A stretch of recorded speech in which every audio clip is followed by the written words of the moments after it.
Hello.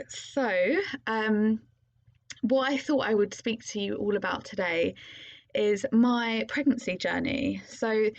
It's something that I haven't really spoken about overly. I've mentioned it on my Instagram, but I thought what I'd do in today's video blog is just talk a bit more about my pregnancy journey. So, just as a pre warning for anyone who might find this emotionally triggering, that I am going to be discussing my pregnancy journey in this video today. So I am currently 30, just over 37 weeks pregnant with my first child, and it's mid December 2020. So obviously the whole of my pregnancy has been during the coronavirus pandemic. So I'll discuss that in a little bit. Um, but yeah, just wanted to go through my experiences, some things that I've found helpful, share a bit about nutrition on the way. But I do have a pregnancy nutrition ebook that is available to buy on my website, which has loads and loads of information, recipes, um, everything about pregnancy nutrition that you need to know is in there basically. So if you do want a lot more information, then please head over there. So let's just start with a kind of timeline thing. So I'm due on the 2nd of January, 2021, and we found out that I was pregnant at the end of April. So that was, very in the middle of our first lockdown, which was a lot stricter. And I think there was so much more that was unknown than the second lockdown that we've just had over November. So it was weird. It was a weird time because obviously life changed loads, and our lives changed even more when we found out that we were having a baby. But just some positives that I thought I'd share is that I didn't need to go anywhere when I wasn't feeling great, and I'll discuss some of the symptoms that I had in the first trimester.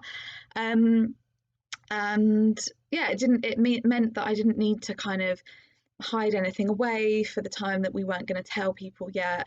Um, and yeah, it was generally quite a positive thing. Loads of people who have found out have been like, oh, has it been really hard?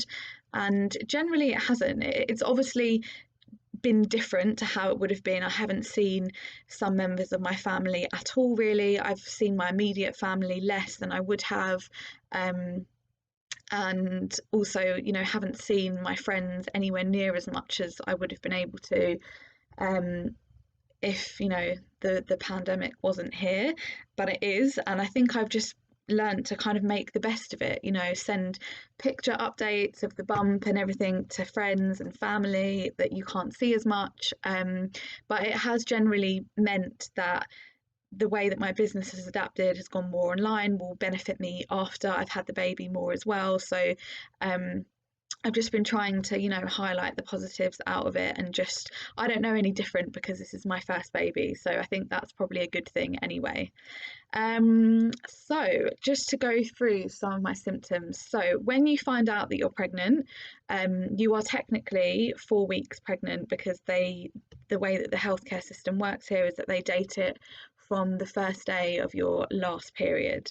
So at about 6 to 7 weeks, so only just after, a few weeks after we'd found out, I started to get the morning sickness, or it actually started mainly in the morning and then it went to all day, and then a few weeks later it went mainly in the evening. So it's not predominantly morning sickness for anyone who hasn't been through it.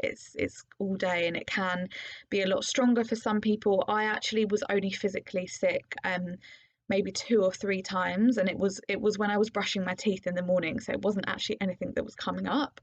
um so yeah, I didn't suffer that badly with it at all, but it's just kind of a niggling symptom that's there, or for me anyway, that was just in the background of everything all day, and it just kind of stayed with you and it didn't really go away. So that meant that a lot of the foods that I normally loved, like roast chicken is one of my favorite things, and I couldn't have it.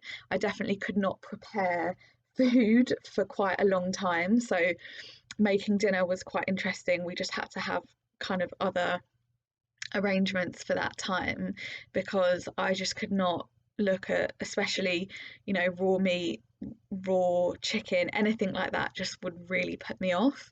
And also really weird things. So if the oven was on a really high temperature, that smell just made me feel sick. I had to just get out of the house, like go into the garden.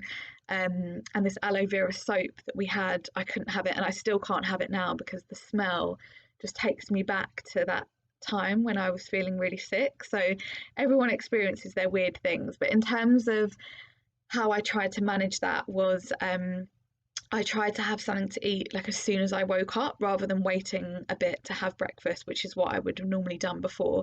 So whether that was a cold piece of fruit with a few nuts or, you know, whatever it was, I just tried to have something when I got up. I did have a few ginger teas here and there, but I actually found that peppermint tea helped me a lot. So the guidelines is to not have more than 3 to 4 cups of herbal tea a day, any herbal tea. Um, but yeah, the peppermint did really help me, the peppermint tea.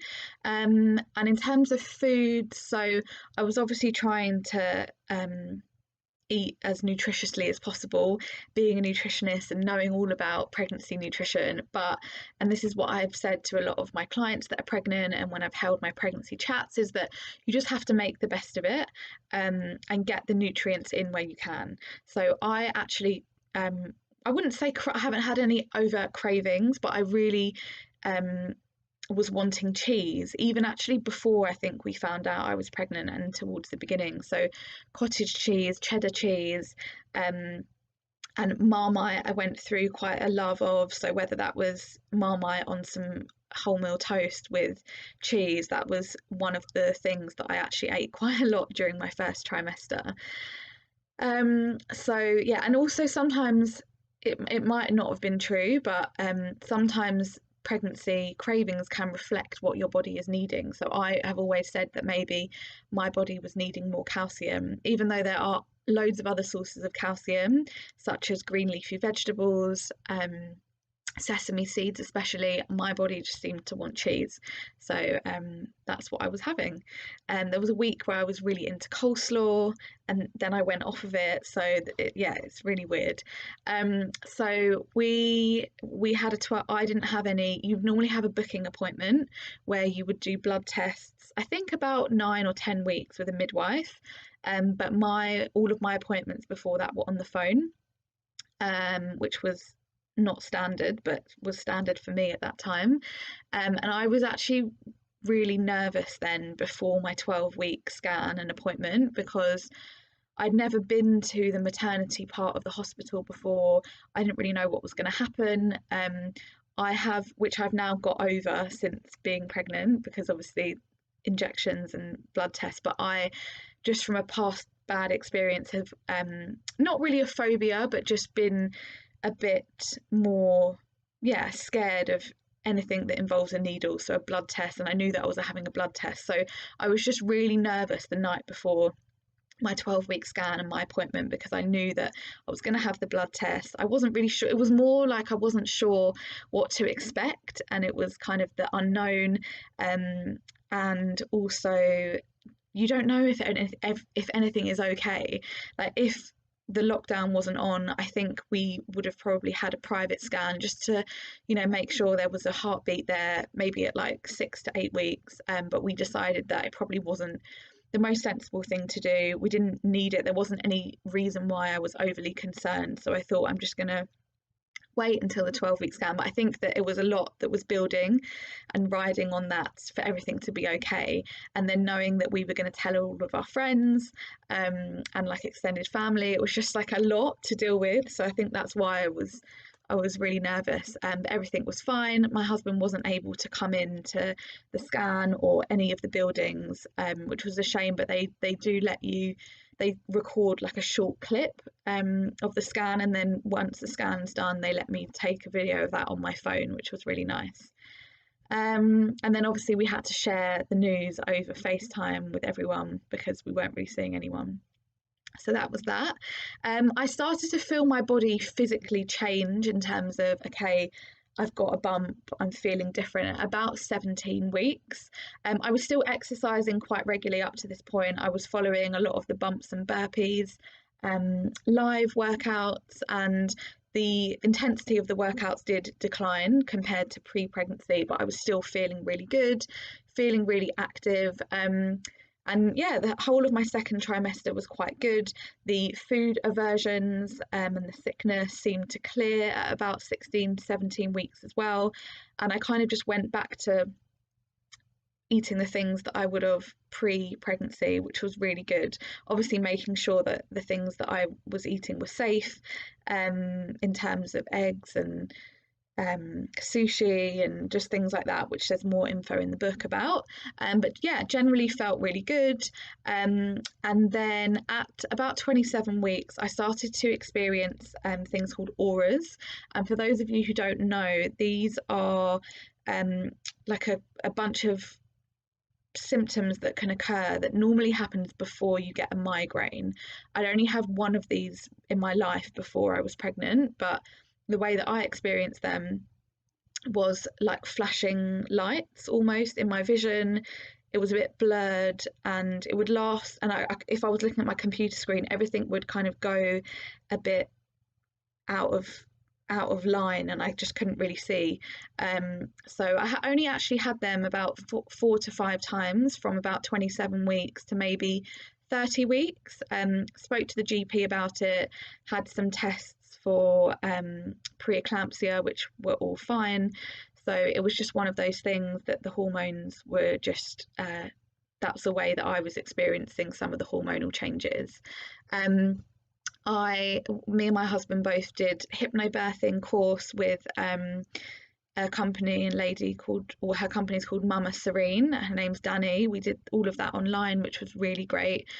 Really helped me to kind of get into a positive mindset about birth and the whole experience and just learn a lot more about birth, because when you're in the first stages of pregnancy, or for me anyway, you're not thinking about your birth imminently. You're thinking, oh, this is so exciting, let's tell our friends, just, you know, getting on with being pregnant. And then it's only towards the end of your second / coming into the third trimester that I was, you know, thinking about the birth a bit more. So that's been really good. We've had a few sessions and we've talked about like massage, or how the birth partner can support me with massage techniques, positive affirmations, and I also got some download audio tracks to help me kind of practice the hypnobirthing, getting into like a calm, relaxed state, which is going to help with labour. So that's been really, really positive.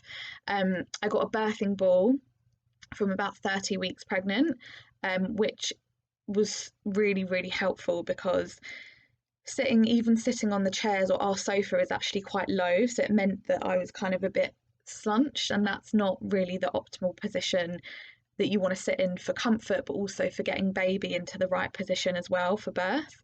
So the birthing ball is just like an exercise ball, really, big one that you inflate.